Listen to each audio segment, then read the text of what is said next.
नमस्कार दोस्तों। आज हम आपके लिए एक टॉपिक लेके आए हैं जिसका नाम है ब्लड। ब्लड में आज हम पढ़ेंगे function of the blood. Blood के क्या क्या कार्य होते हैं, composition of the blood, blood में ब्लड किन किन चीज़ों से मिलकर बना होता है, properties of the blood, blood की क्या क्या प्रॉपर्टीज होती हैं, और formation of the blood, blood हमारा कहाँ पर बनता है, इसके बारे में आज हम जानेंगे। तो देखते हैं। सबसे पहले हेमेटोलॉजी, जो वर्ड है haematology, haematology is the branch of science that deals with the study of blood and blood forming tissue. विज्ञान की वह शाखा जिसमें हम ब्लड और ब्लड से संबंधित टिश्यू का अध्ययन करते हैं उसको हम हेमेटोलॉजी कहते हैं। Blood is a liquid connective tissue. ये क्वेश्चन में कई बार क्वेश्चन पूछा जाता है, कॉम्पिटिटिव एग्जाम में भी पूछा जाता है कि ब्लड हमारा क्या होता है। तो इसमें हमें ध्यान रखने की ज़रूरत है जो ब्लड हमारा एक लिक्विड कनेक्टिव टिश्यू है। तो blood is a liquid connective tissue.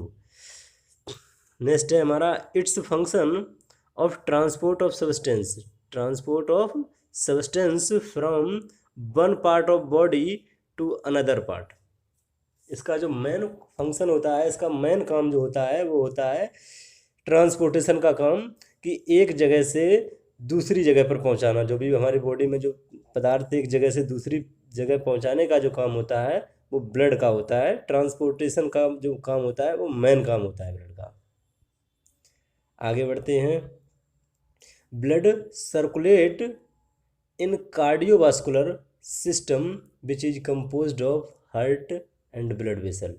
Blood हमारा सर्कुलेट इन कार्डियोवास्कुलर सिस्टम, जो हमारा रक्त है वह कार्डियोवास्कुलर सिस्टम में सर्कुलेट होता है, जो हार्ट यानी हृदय और ब्लड वेसल जो रक्त वाहिकाएं होती हैं उनसे मिलकर बना होता है, जिसको हम कार्डियोवास्कुलर सिस्टम कहते हैं।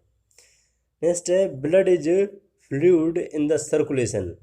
Blood is fluid in the circulation but when taken out of the body it has tendency to solidify.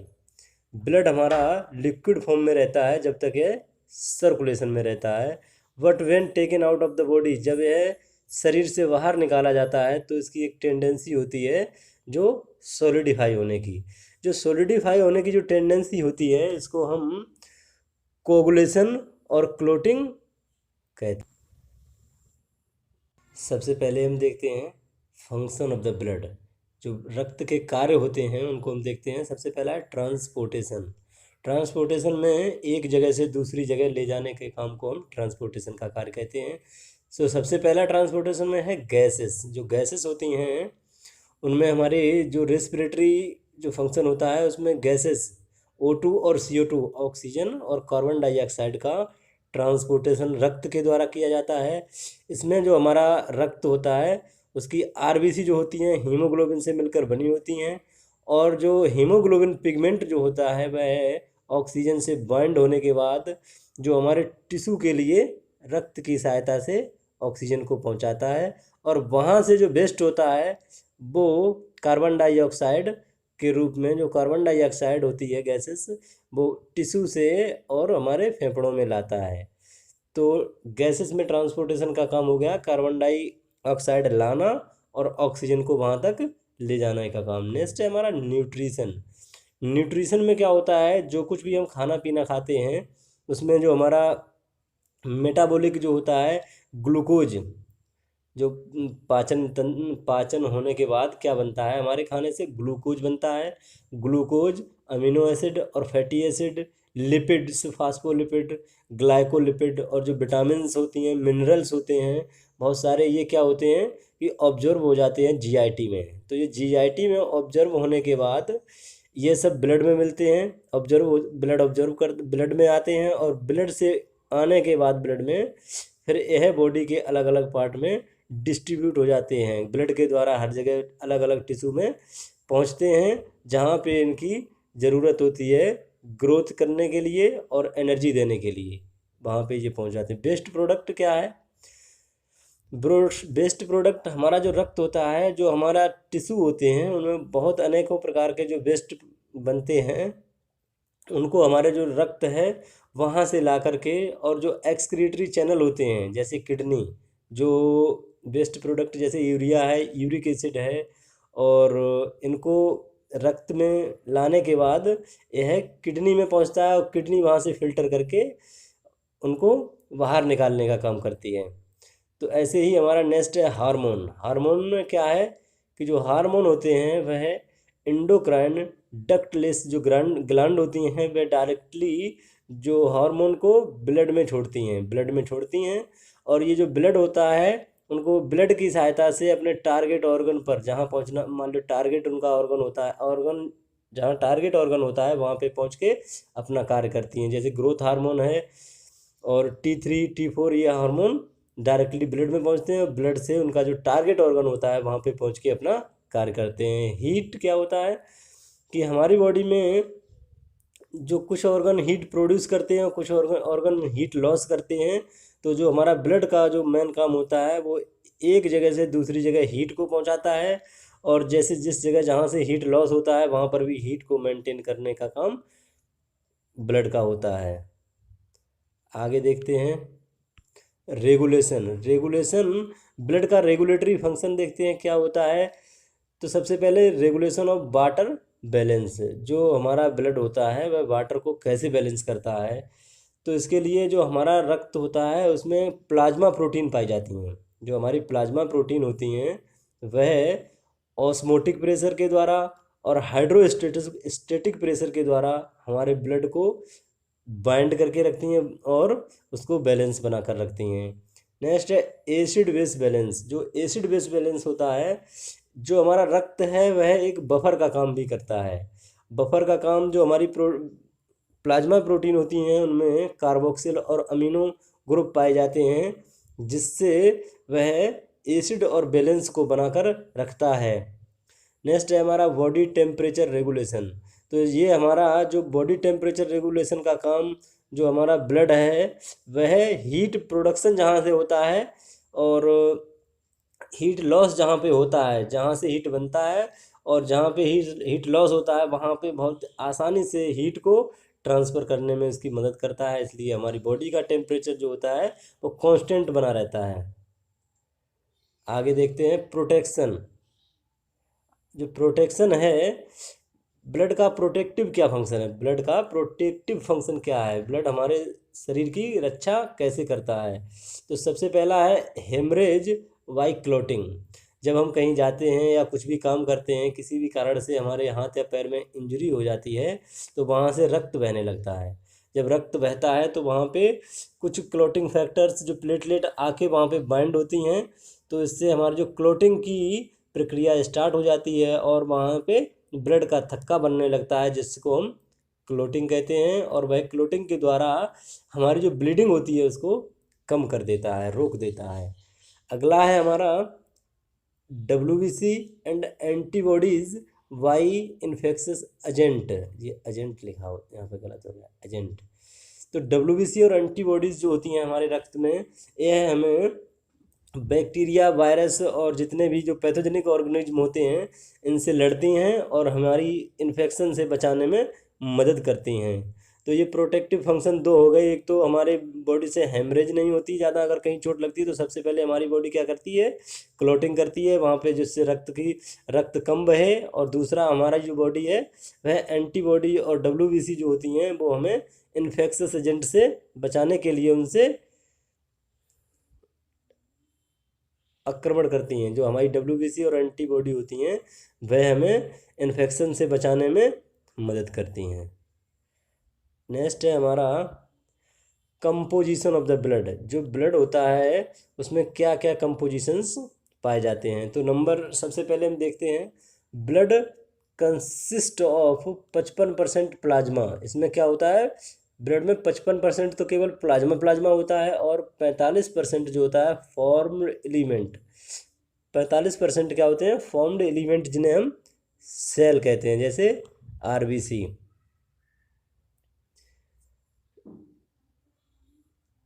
Next है प्लाज्मा में हम देखते हैं, सबसे पहले 55% तो प्लाज्मा हो गया। अब प्लाज्मा में हम देखते हैं क्या क्या होता है, क्या क्या कितना होता है। सबसे पहले वाटर, 91% केवल और केवल वाटर होता है। जो हमारा प्लाज्मा होता है उसमें 91% वाटर होता है।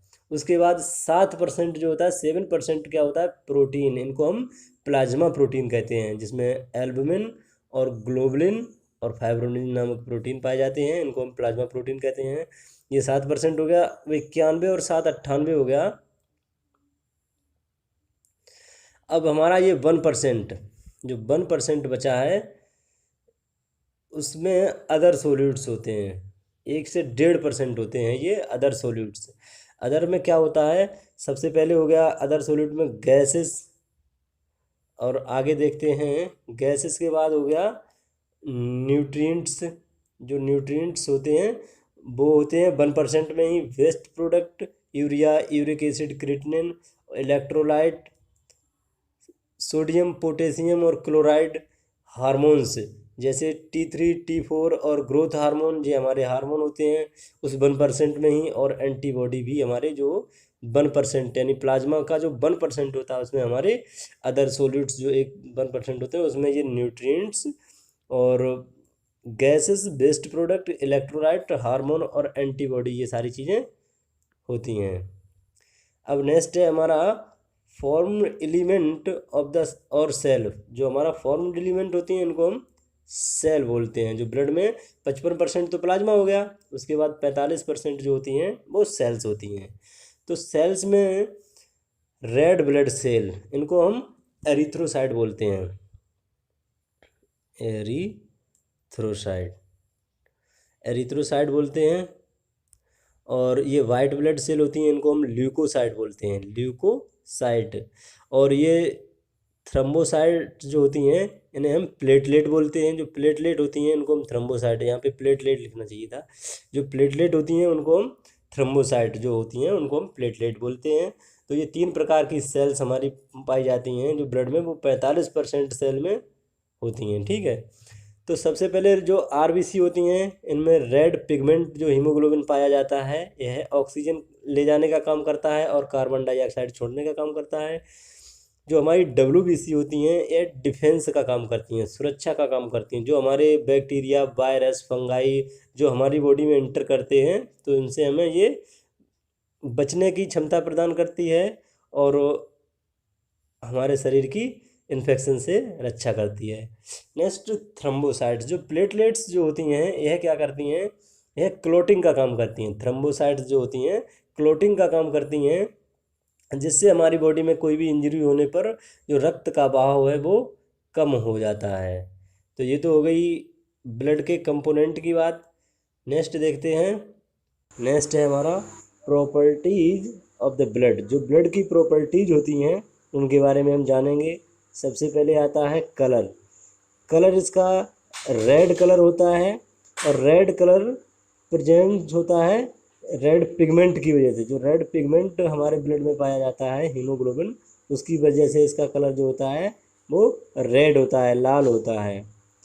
वॉल्यूम, वॉल्यूम होता है हमारे बॉडी का 7 से 8% ऑफ टोटल बॉडी वेट। जो हमारे टोटल बॉडी का वेट होता है उसका 7 से 8% जो होता है वो ब्लड होता है।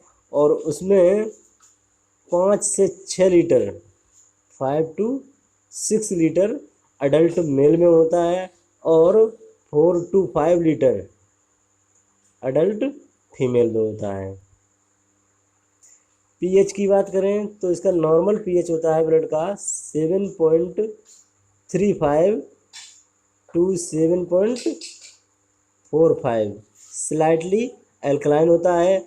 और हमारी बॉडी के जो नॉर्मल फंक्शन होते हैं वो इसी पीएच पर बहुत अच्छे से काम करते हैं। अगर यह पीएच की वैल्यू थोड़ी सी ऊपर या नीचे हो जाती है तो हमारे बॉडी के सिस्टम गड़बड़ा जाते हैं, जिसमें एसिडोसिस या एल्कलोसिस होने की संभावना हो जाती है। नेक्स्ट आता है हमारा विस्कोसिटी। विस्कोसिटी जो ब्लड की होती है वह 3.5 to 5.5 तक। जो इसकी ब्लड की विस्कोसिटी होती है 3.5 से 5.5 तक होती है। ब्लड जो हमारा होता है जो पानी से 5 गुना गाढ़ा होता है, जो वाटर जो होता है उससे 5 गुना गाढ़ा होता है। इसमें प्लाज्मा प्रोटीन प्रेजेंट होती हैं, इसकी वजह से इसकी विस्कोसिटी जो होती है ब्लड से 5 गुना गाढ़ा होता है। नेक्स्ट होता है हमारा specific gravity. Specific gravity of the blood, blood की जो स्पेसिफिक ग्रेविटी होती है ये है डेंसिटी ऑफ वाटर से डेंसिटी ऑफ ब्लड डिवाइड किया जाता है, तब इसकी स्पेसिफिक ग्रेविटी निकलती है। जो specific gravity of complete blood, जो हमारा ब्लड होता है उसकी स्पेसिफिक ग्रेविटी की बात करें तो कंप्लीट ब्लड में हमारे 1.052 से लेकर 1.062 तक होती है। और अगर ये प्लाज्मा की स्पेसिफिक ग्रेविटी की बात करें तो प्लाज्मा में 1.022 से लेकर 1.032 तक इसकी नॉर्मल स्पेसिफिक ग्रेविटी होती है। और यह स्पेसिफिक ग्रेविटी जो है वह वॉल्यूम जब ओवरलोड, जब बॉडी में फ्लूइड ओवरलोड होता है तो यह कम हो जाती है, और जब फ्लूइड लॉस होता है तो यह स्पेसिफिक ग्रेविटी जो है वह कम हो जाती है। नेक्स्ट है हमारा फॉर्मेशन ऑफ ब्लड, ब्लड का बनना। हीमोपोइसिस, जो हीमोपोइसिस होता है ब्लड के बनने को हम हीमोपोइसिस कहते हैं। जो हमारा ब्लड बनता है इस प्रक्रिया को हम हीमोपोइसिस कहते हैं। जब आरबीसी बनती हैं इस प्रक्रिया को हम एरिथ्रोपोइसिस कहते हैं, और जब डब्ल्यूबीसी बनती हैं तो इस प्रक्रिया को हम ल्यूकोपोइसिस कहते हैं। अब हम देखते हैं आगे एम्ब्रियोनिक पीरियड। सबसे पहले एम्ब्रियोनिक पीरियड में ब्लड कहाँ बनता है। एम्ब्रियोनिक पीरियड जो होता है अप टू 2 मंथ, यानी अप टू 2 मंथ के पीरियड को हम एम्ब्रियोनिक पीरियड बोलते हैं। और एम्ब्रियो हम कहते किसको हैं, प्रेगनेंसी के बाद 2 महीने तक गर्भाशय में पल रहे बच्चे को हम एम्ब्रियो कहते हैं, और 2 महीने के बाद के बच्चे को हम फीटस कहते हैं। तो 2 महीने तक जो ब्लड का फॉर्मेशन होता है वह यॉर्क सेक में होता है। यॉर्क सेक क्या होता है कि उस टाइम बच्चे का जो एम्ब्रियो होता है उसका प्रॉपर डेवलप तो होता नहीं है, तो एम्ब्रियो के एक पार्ट को ही हम यॉर्क सेक कहते हैं। अब है नेक्स्ट हमारा फीटस, यानी 2 मंथ से 6 मंथ तक, 2 महीने से 6 महीने तक जो ब्लड का फॉर्मेशन होता है वह मेनली लीवर में होता है, मोस्टली लीवर में होता है। इसके बाद स्प्लीन, थाइमस और लिम्फ नोड में ब्लड का फॉर्मेशन होता है। नेक्स्ट है हमारा फीटस में 6 to 9 मंथ। फीटस में जो 6 to 9 मंथ यानी 6 महीने से 9 महीने तक ब्लड का फॉर्मेशन जो वो होता है red bone marrow of all bone. जो हमारी सभी बोन्स होती हैं उनके रेड बोन मेरो से ब्लड का फॉर्मेशन होता है। 6 to 9 मंथ यानी 6 से 9 महीने तक जो ब्लड बनता है वह रेड बोनो मेरो में बनता है। Up to age of 20 year, up to age of 20 year यानी जन्म से 20 वर्ष तक red bone marrow of all bone, जो सभी बोन होती हैं उनके रेड बोन मेरो से ब्लड का फॉर्मेशन होता है। जितना भी हमारी जितनी भी बोन होती हैं उनकी सभी बोन्स की जो रेड बोन मेरो होती है वहाँ से ब्लड का फॉर्मेशन होता है। और उसके बाद आफ्टर एज ऑफ 20 ईयर यानी 20 साल के बाद epiphysis of the long bone, जो लॉन्ग बोन होती हैं उनकी एपिफाइसिस से, और ट्रेविकुलाई ऑफ स्पंजी बोन, जो स्पंजी बोन होती हैं उनकी ट्रेविकुलाई से ब्लड का फॉर्मेशन होता है। एपिफाइसिस आप समझते हो, एपिफाइसिस, मेटाफाइसिस और डाईफाइसिस, ये जो लॉन्ग बोन होती हैं उनके पार्ट होते हैं। इनकी डिटेल में हम स्टडी आपकी बोन जो चैप्टर पढ़ाएंगे उसमें कराएंगे। तो इसके बाद हमारा नेक्स्ट